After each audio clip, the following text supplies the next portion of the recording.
जय हिंद दोस्तों, स्वागत है आपकी इस वीडियो में। तो यहाँ पर देखेंगे रेलवे के जो साइंस से पूछता है 50 इंपोर्टेंट क्वेश्चन वो देखेंगे जो कि आपके एग्जाम में सीधे पूछता है। अगर यहाँ से श्वसन प्रणाली से अगर टॉपिक से क्वेश्चन आता है तो अगर आपके एग्जाम में तो ये जो वीडियो देख लेते हो तो इससे बाहर जाने की कोई चांस नहीं है। तो आप पहला क्वेश्चन है कि मनुष्य के शरीर में श्वसन क्रिया कहाँ होती है।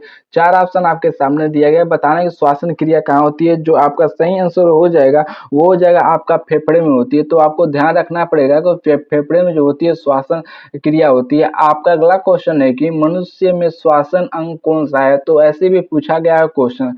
तो जो आपका सही आंसर हो जाएगा वो हो जाएगा फेफड़े, यानी कि ऑप्शन नंबर ए सही हो जाएगा। आपका अगला क्वेश्चन है कि श्वसन के दौरान कौन सी गैस बाहर निकलती है। जैसे कि हम श्वासन लेते हैं, ऑक्सीजन लेते हैं, उसके बाद अंदर से कौन सा गैस बाहर निकलती है ये पूछा गया क्वेश्चन में। तो जो आपका सही आंसर हो जाएगा वो हो जाएगा कार्बन डाइऑक्साइड निकलती है, यानी कि ऑप्शन नंबर सी सही हो जाएगा। आपका अगला क्वेश्चन है कि मनुष्य के फेफड़े में कितनी संख्या में एल्वियोलाई पाए जाते हैं। 4 ऑप्शन आपके सामने दिया गया है, तो बताना है। आपका जो सही आंसर हो जाएगा वो हो जाएगा लगभग 7 करोड़। इससे ज्यादा भी पाया जाता है तो लगभग 7 करोड़ यहाँ पर दिया, ऑप्शन बी सही हो जाएगा। आपका अगला क्वेश्चन है कि श्वसन तंत्र का मुख्य कार्य है। तो बताना है कि श्वसन तंत्र का मुख्य कार्य है। 4 ऑप्शन आपके सामने दिया गया है। जो आपका सही आंसर हो जाएगा वो हो जाएगा गैस का आदान प्रदान करता है। तो यही आपका मुख्य कारण है, ऑप्शन नंबर सी सही हो जाएगा। आपका अगला क्वेश्चन है कि श्वसन नली को और क्या कहते हैं। तो बताना है कि श्वसन नली को और क्या कहते हैं। 4 ऑप्शन आपके सामने दिया गया है। जो आपका चारों में से सही आंसर हो जाएगा वो हो जाएगा, कहते हैं कि वायु नली कहते हैं। ऑप्शन नंबर ए सही हो जाएगा। आपका अगला क्वेश्चन है कि नाक के भीतर की परत किससे ढकी होती है। 4 ऑप्शन आपके सामने दिया गया है। तो बताना है कि नाक के भीतर की परत किससे ढकी होती है। जो आपका सही आंसर हो जाएगा वो हो जाएगा बलगम और सिलिया से, यानी कि ऑप्शन नंबर बी सही हो जाएगा। बलगम और सिलिया से ढकी होती है। आपका अगला क्वेश्चन है कि मनुष्य के फेफड़े कहाँ स्थित है। तो बताना कि शरीर में मनुष्य के फेफड़े वो कहाँ स्थित है। 4 ऑप्शन आपके सामने दिया गया है। जो आपका सही आंसर हो जाएगा वो हो जाएगा वक्ष गुहा में, यानी कि ऑप्शन नंबर आपका बी सही हो जाएगा। आपका अगला क्वेश्चन है कि दाया फेफड़े कितने खंडों में बांटा गया है। तो बताना है कि दाया जो फेफड़ा है वो कितने खंडों में बांटा गया है। 4 ऑप्शन आपके सामने दिया गया है। जो आपका सही आंसर हो जाएगा वो 3 खंडों में बांटा गया, ऑप्शन नंबर आपका बी सही हो जाएगा। आपका अगला क्वेश्चन है कि बाएं फेफड़े कितने खंडों में बटा होता है। तो बताने कि बाएं वाला फेफड़ा कितने खंडों में बटा होता है। जो आपका ये सही आंसर हो जाएगा वो 2 भागों में, यानी कि ऑप्शन नंबर ए सही हो जाएगा। वहां पर 3 भागों में, दायां वाला और बाएं वाला 2 भागों में। ध्यान रखना, काफी इंपोर्टेंट क्वेश्चन है। तो आपका अगला क्वेश्चन है कि श्वसन क्रिया के दौरान ऊर्जा किस रूप में मिलती है। तो बताना है कि श्वसन क्रिया के दौरान ऊर्जा किस रूप में मिलती है। 4 ऑप्शन आपके सामने दिया गया है। जो आपका सही आंसर हो जाएगा वो जो एटीपी के रूप में मिलती है, यानी कि ऑप्शन नंबर ए सही हो जाएगा। आपका अगला क्वेश्चन है कि कोशिकाएं श्वसन कहाँ होती है। तो बताना है कोशिकीय श्वसन कहाँ होती है। 4 ऑप्शन आपके सामने दिया गया है। जो आपका सही आंसर हो जाएगा वो होता है माइटोकॉन्ड्रिया में होता है। ऑप्शन नंबर ए सही हो जाएगा। आपका अगला क्वेश्चन है कि श्वसन की गति किससे नियंत्रित होती है। तो बताने कि श्वसन की गति किससे नियंत्रित होती है। 4 ऑप्शन आपके सामने दिए गए, तो बताना है। जो आपका सही आंसर हो जाएगा वो हो जाएगा मेडुला मडुला ऑब्लोंगेटा, यानी कि ऑप्शन नंबर आपका बी सही हो जाएगा। आपका अगला क्वेश्चन है कि लाल रक्त कणिकाएं में ऑक्सीजन किसके द्वारा ढोई जाती है। तो बताना है कि 4 ऑप्शन आपके सामने दिया गया है। जो आपका सही आंसर हो जाएगा वो हीमोग्लोबिन के कारण ढोई जाती है। ऑप्शन नंबर आपका बी सही हो जाएगा। आपका अगला क्वेश्चन है कि सामान्य स्थिति में मनुष्य प्रति मिनट कितनी बार सांस लेता है। तो बताना है क्यों। 4 ऑप्शन आपके सामने दिया गया है। तो 1 मिनट में मनुष्य कितनी बार सांस लेता है यही क्वेश्चन है। तो आपका जो सही आंसर हो जाएगा वो हो जाएगा 12 से 18 बार, यानी कि ऑप्शन नंबर 20 सही हो जाएगा। आपका जो अगला क्वेश्चन है कि श्वसन का मूलभूत उत्पाद क्या है। तो बताना है श्वसन का मूलभूत उत्पाद क्या है। 4 ऑप्शन आपके सामने दिया गया है।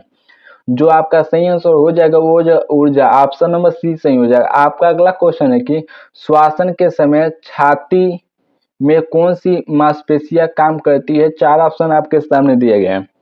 जो आपका सही आंसर हो जाएगा वो हो जाएगा डायफ्राम और इंटरक्लास्टर मांसपेशिया। ऑप्शन नंबर आपका ए सही हो जाएगा। आपका अगला क्वेश्चन है कि ऑक्सीजन का सबसे अधिक भाग कहाँ घुलकर ले जाया जाता है। चार ऑप्शन आपके सामने दिया गया है, जो आपका चार ऑप्शन में से बताना है। आपका जो सही आंसर हो जाएगा हीमोग्लोबिन से जुड़कर, यानी कि ऑप्शन नंबर आपका बी सही हो जाएगा। आपका अगला क्वेश्चन है कि कार्बन डाइऑक्साइड का सबसे अधिक परिवहन किस रूप में होता है। चार ऑप्शन आपके सामने दिया गया है, बताना। जो आपका सही आंसर हो जाएगा वो हो जाएगा बाइकार्बोनेट आयरन के रूप में होता है। ऑप्शन नंबर बी सही हो जाएगा। आपका अगला क्वेश्चन है कि श्वसन तंत्र की सबसे छोटी इकाई कौन सी है। चार ऑप्शन आपके सामने दिए गए हैं, तो बताना है।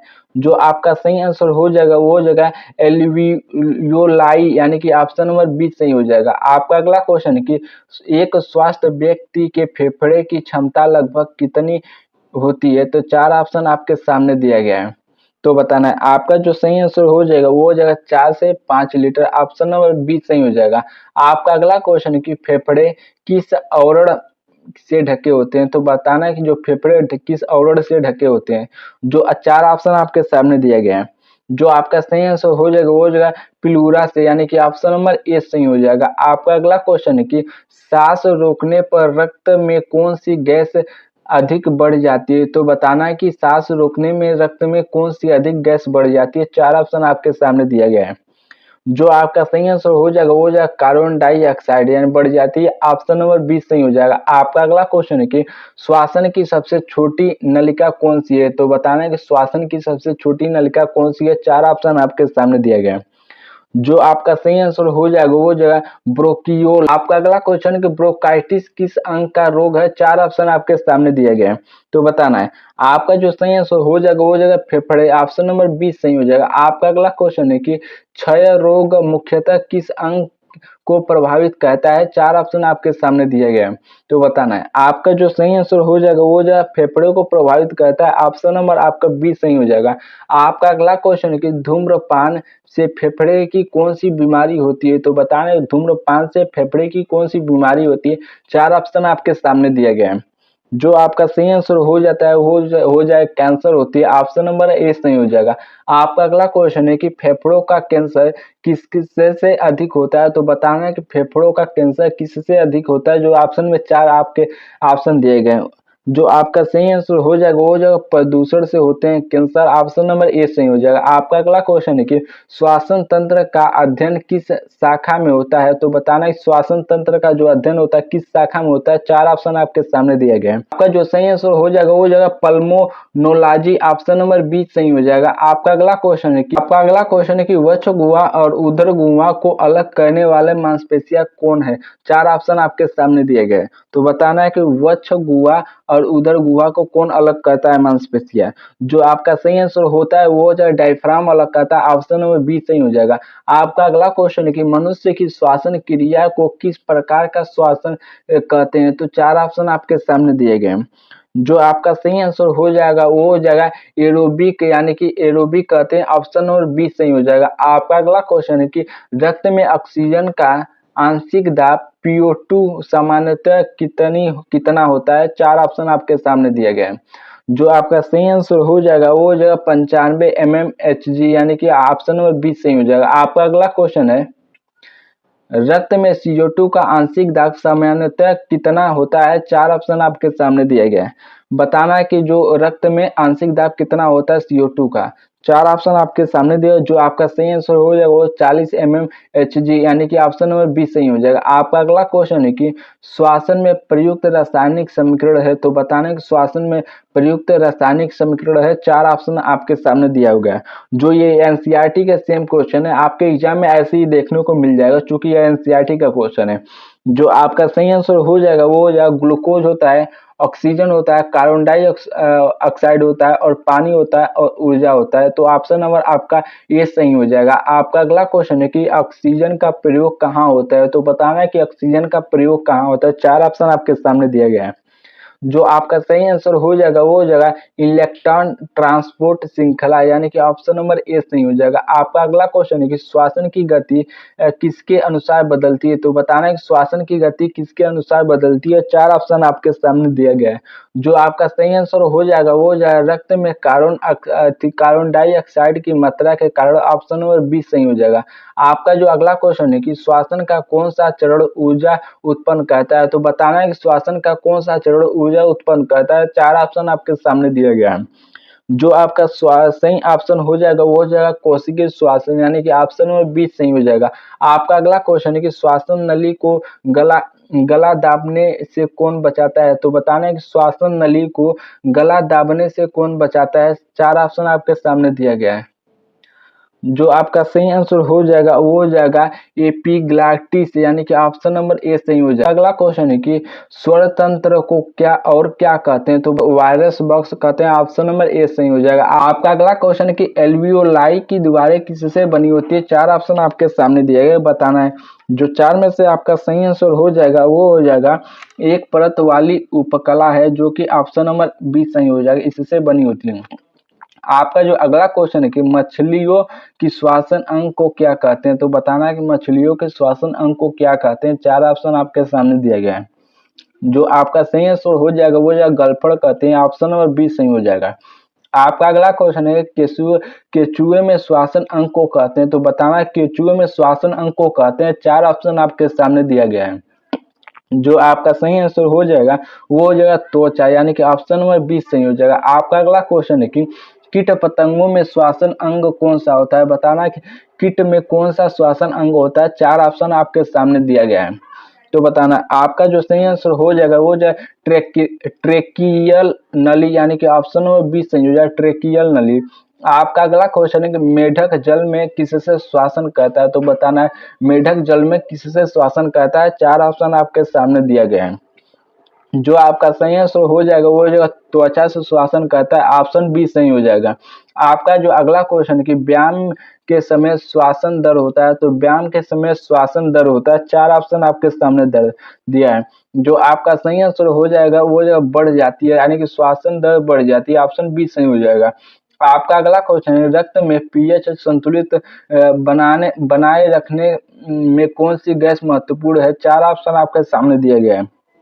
जो आपका सही आंसर हो जाएगा वो हो जाएगा कार्बन डाइऑक्साइड, ऑप्शन बी सही हो जाएगा। आपका अगला क्वेश्चन है कि ऑक्सीजन और कार्बन डाइऑक्साइड का आदान प्रदान किस प्रक्रिया से होता है। 4 ऑप्शन आपके सामने दिया गया है। जो आपका सही आंसर हो जाएगा वो हो जाएगा प्रसार, यानी कि ऑप्शन नंबर बी सही हो जाएगा। आपका अगला क्वेश्चन है कि सांस छोड़ते समय वक्ष गुहा का आयतन होता है, मतलब वक्ष गुहा का आयतन क्या होता है। 4 ऑप्शन आपके सामने दिया गया है। जो आपका सही आंसर हो जाएगा वो घट जाता है, ऑप्शन नंबर बी सही हो जाएगा।